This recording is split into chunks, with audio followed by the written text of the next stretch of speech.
টাকা নিব না তো, আমরা কেন টাকা দেবো, আপনি নিজে হাতে দিয়ে যান। তারপর ওরা আমাদের বললো যে 5.5 লাখ টাকার মতো নিয়ে আসতে। তারপর বললাম যে এই টাকাটা তো সবাইকে দেওয়া যাবে না, তাহলে আমরা যতজনকে পারা যায় ততজনকে আমরা এখানে সবাই সিদ্ধান্ত নিয়ে 6 জন আপনাদের কাছে গিয়েছিলাম।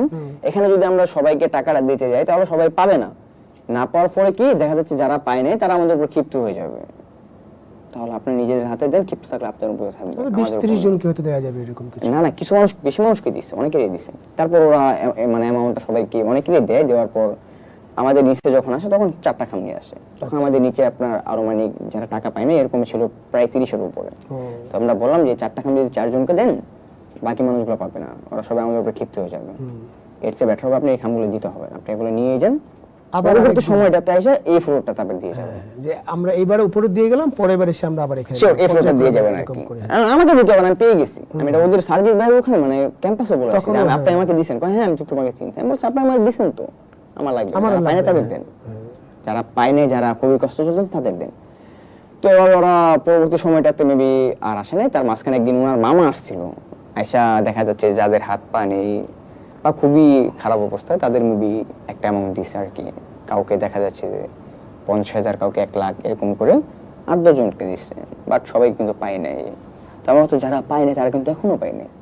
আমি যেহেতু কাজ করতেছে এবং অনেক তারপরে ভাবে দীর্ঘ একটা সময় চলে যায়। তারপর ধীরে ধীরে নিজের মনোবলকে হাঁট করি যে না, আমরা স্বাধীনতা আনতে পারছি। আমি নিজের মনোবলকে শক্ত করি যে না, আমি দেশের জন্য কিছু করতে পারছি।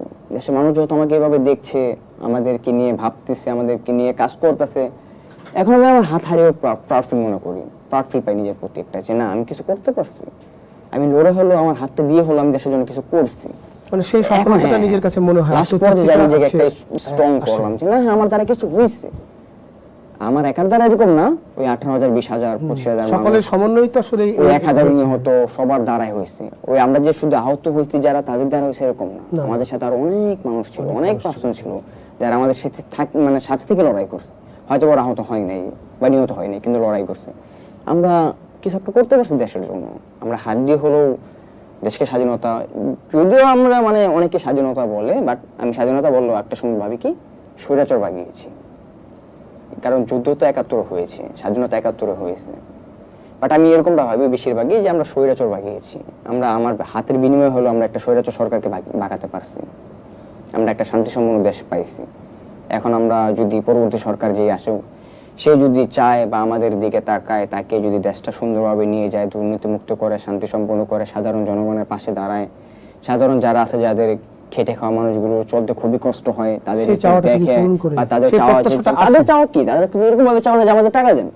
তারা চাবে কি দ্রব্যমূল্যের প্রোডাক্টগুলোর দামটা একটু কমিয়ে দেন, যে আমরা খুব সহজভাবে জীবনযাপন করার জন্য যেটুকু প্রয়োজন সেইটুকু যেন সরকার দ্রব্যমূল্যের প্রোডাক্টগুলো একটু দাম কমিয়ে দেন, যে আমরা নরমাল ভাবে জীবনটা যাপন করতে পারি। এতটুকু ওরা চাবে আমার আইডিয়া মতো আর কি, বা তার চেয়ে বেশি চাইলে এটা ওরা চাইতে পারে। চাও কিন্তু আসলে এইটুকু বেশি চাওয়া না। হ্যাঁ এরকম সাধারণ মানুষ এইটুকুই চায়, তার জীবনের নিরাপত্তা চায়, তার চিকিৎসা। যদি সরকার যদি পুরোভাবে চালিয়ে যায় তাহলে আমি নিজেকে নিয়ে আরো বেশি সার্থক মনে করবো, যে হ্যাঁ আমাদের দ্বারা কিছু হয়েছে, আমাদের দ্বারা ভালো কিছু, দেশের জনগণ আমাদের তখন সার্থক মনে হবে যে আমি আমার আরো বেশি পাওয়ারফুল। এখনো পাওয়ারফুল করি যে আমরা স্বাধীনতা। আমরাও ভীষণ রকমভাবে আশাবাদী, আমরাও অনেক আশাবাদী।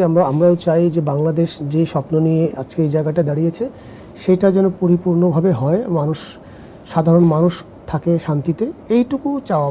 মানুষের চাওয়া কিন্তু খুব মানে অল্প, মানে পূর্ববর্তী সময়ে দুর্নীতি বা এভাবে হয়েছে যেটা শুনলাম, সাধারণ ওই রকম ঘটনার পরেও হাসপাতালে হাঁটতে গেলে, বাথরুমে গেলে বা চেয়ারে বসতে গেলে যেভাবে টাকা দিতে হচ্ছে, চাচা যেটা বললেন, আমরা এটা দেখতে চাই না। আমরা চাই চিকিৎসাটা আমার অধিকার। হ্যাঁ যেমন হ্যাঁ শিওর, যেটা সরকারি মেডিকেল এটা আমার অধিকার, আমার যেভাবে সুবিধা হবে তারা সেভাবে করবে। এবং এই যে আজকে তুমি যে আজকে চলতে পারছো না বলেই কিন্তু তুমি তোমার পরিবারে হাল ধরার জন্য ক্লাস 9 অবধি পড়ে ঢাকায় পাড়ি জমালে।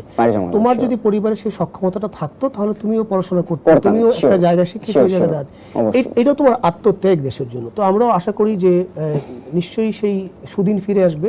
আমরা সেই সুদিনের প্রত্যাশায় আমরা একেবারেই শেষ প্রান্তে এসেছি। আমি ভীষণ রকমভাবে কথা বলে খুব ভালো লাগলো, এবং তোমার যে সাহস, তোমার যে সাহসের যে শক্তি নিয়ে তুমি গিয়েছিলে সেটা আরও মানুষের মধ্যে ছড়িয়ে পড়ুক, এবং সেটা তার জায়গা থেকে যে জায়গা যারা কাজ করেছে তারা একটি ভালো জায়গা যাক, দেশ সমৃদ্ধির পথে এগিয়ে যাক, সেইটা তো প্রত্যাশা থাকবেই, এবং শুভকামনা তোমাদের জন্য। কষ্ট করে আমাদের এখানে এসেছো, সময় দিয়েছো, অসংখ্য অসংখ্য ধন্যবাদ। চাচা আপনাকেও ধন্যবাদ যে আমাদের এই সময়টুকু দিয়েছেন।